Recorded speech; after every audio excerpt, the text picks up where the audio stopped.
T. Thomas Fortune Foundation, and we're having a preview opening on February 24th of the house in Red Bank at 94 Doctors James Parker Boulevard on Friday. Like I said, Sunday, February 24th, day after my birthday.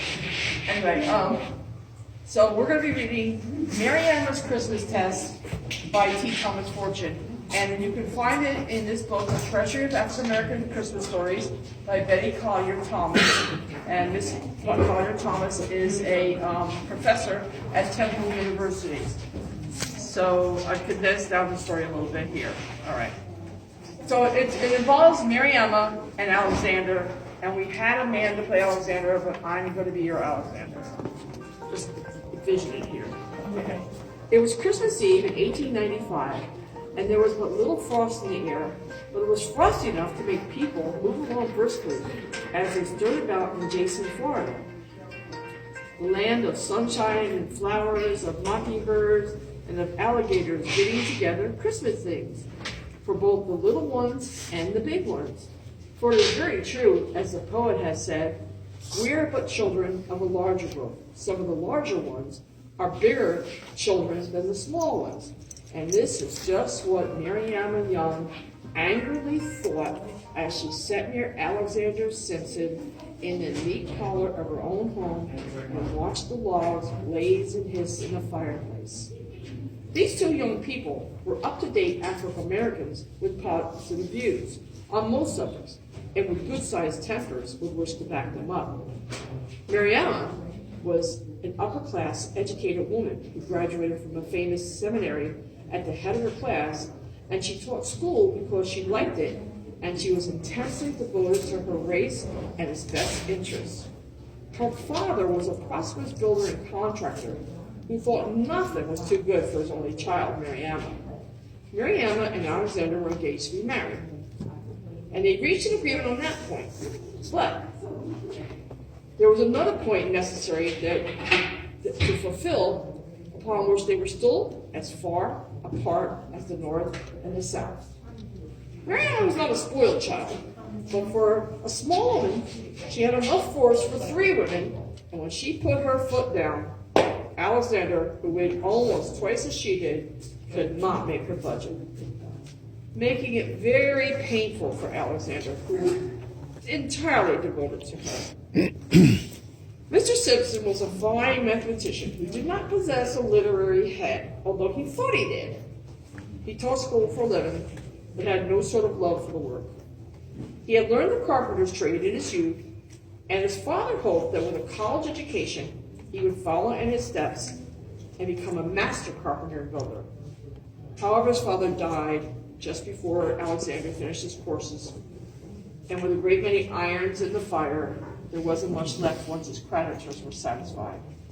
Had he been a wise man, Alexander would have taken up his father's business where he left off and saved much of the business and the property. But Alexander was not going to bother with a carpentry business. He thought any sort of a common man could be a carpenter, but any sort of common man could not be a lawyer. And it was just here that Mary Emma and Alexander differed. And for the 100th time, they had been fighting over it on this Christmas Eve and had reached a point which had fallen upon them like a wet blanket. Mary Emma was immovable and Alexander was stubborn. I have reached the conclusion that we'd better break off our engagement, Mr. Simpson. But you can't back out now, Mary Emma. Oh, yes, I can. It is never too late to back out when you find that you have made a mistake. But have you made a mistake? Certainly. That is the reason I think it best to break the engagement. What is the mistake? What is it? Well, you are as stubborn as I am, and that I give away to you as much as you do to me. Now, Mary Emma, be reasonable. You know that you are as stubborn as I am, and I give away to you as much as you do to me. That is just it. Neither of us ever gives away. One of us must give away. You don't expect me to do it, do you? You don't love me a bit, do you now? You know I do. But you are so stubborn. Now, what am I most stubborn in? Everything. Everything. You would provoke a saint. Now, take this law scheme of yours. Don't. We can't agree on that. If we can't agree on that, we shall not be able to agree on anything, and we had better not get married. And I won't marry you. So then. What do you want me to do? What do I want you to do? I've told you 100 times. I want you to give up the idea of reading law, and I want you to stop teaching school, and I want you to go with my father into the carpenter business. You will never succeed in law. Never, never. And you cannot afford to keep me with this salary that you would make in law. And you don't like teaching. You don't like teaching at all. So, I want you to go with my father. You know all about carpentry. My father wants you to help him. He's getting old and can't attend to all his business. And I am not going to marry you. Unless you do what I want you to do in this matter.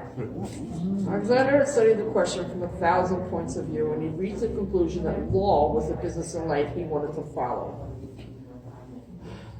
So he was like, why did you get a college education? Just to be a carpenter. You needn't say another word. I will not budge an inch. The business that was good enough for your father and that is good enough for mine is good enough for you.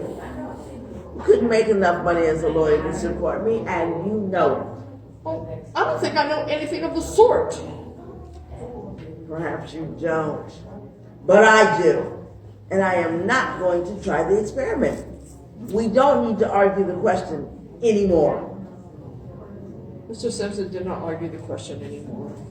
He put on his thinking cap and kept it on in dead silence. And for the first time in your courtship, he surrendered.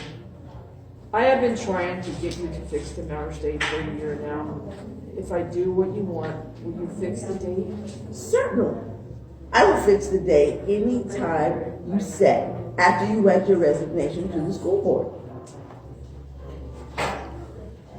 That is your Christmas test.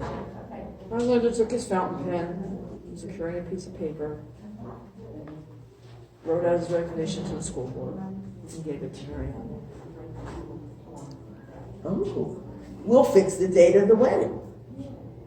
Tomorrow at 3 o'clock. Oh, this is a Christmas test. Yes, Marianne's Christmas test.